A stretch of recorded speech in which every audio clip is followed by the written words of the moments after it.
Today's patio chat is being brought to you locally by Westridge Furniture in Delphus. See it all at your finer outdoor furniture store.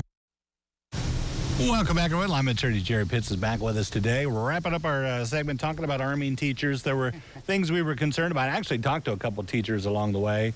You know, it doesn't necessarily represent the entire population, but they weren't too keen on the idea. We talked a lot. There's legal ramifications there as well, right? It's several.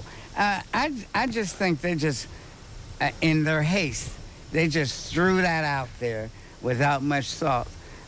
Only one school system that I'm aware of is Toledo, and they said, heck no. I don't think even in Allen County or the other counties do they even have a plan in place. What about this notion, we talked about it last time, if a district says, hey, we've got a lot of teachers who are trained and just have to be, you know, they've got their training, their certification. They want to do this. Should that be an option, or should it be uniform across the state today? I think what we're going to have to do is we're going to have to get some uniformity.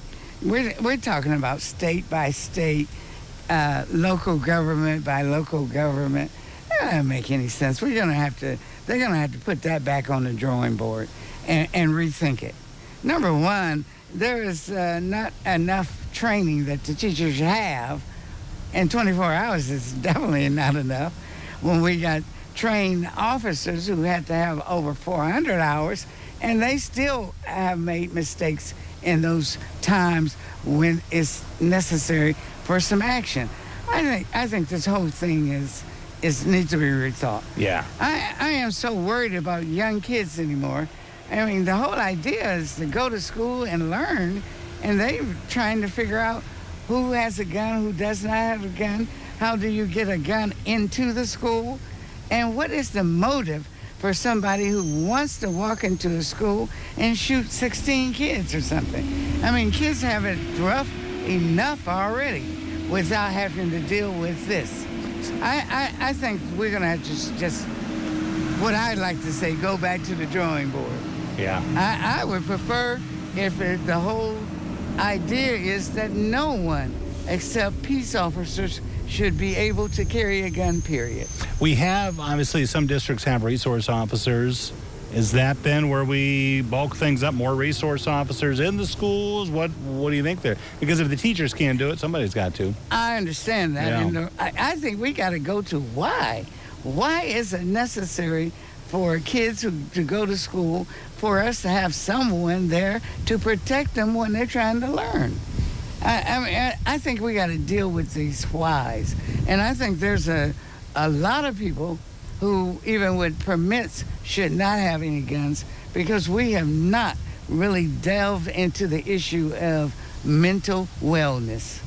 Somebody brought up the issue in email about the parents' responsibility, and I suppose there's obviously some, but whether they should be held liable in these situations, especially one of the recent ones. They knew their son had mental health issues. They gave him access to a gun. Obviously, there's personal responsibility there if you go in and do such a horrible thing. But should there be some if they knew all these things? Certainly. Yeah. But now they're saying if you're between 18 and 21, you're going to need a co-signer. All right. Well, is that person going to be with you all the time?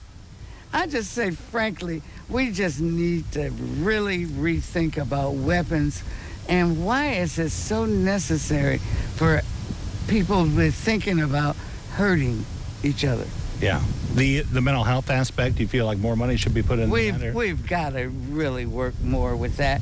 And frankly, I think it should be so difficult to buy a gun anyway. It should be difficult, not easy. Well, speaking of the mental health aspect of it, there have been some who slipped through the cracks when they went to purchase a gun, and there have been felonies related specifically to gun crimes. Certainly, on their resume. That's going to happen.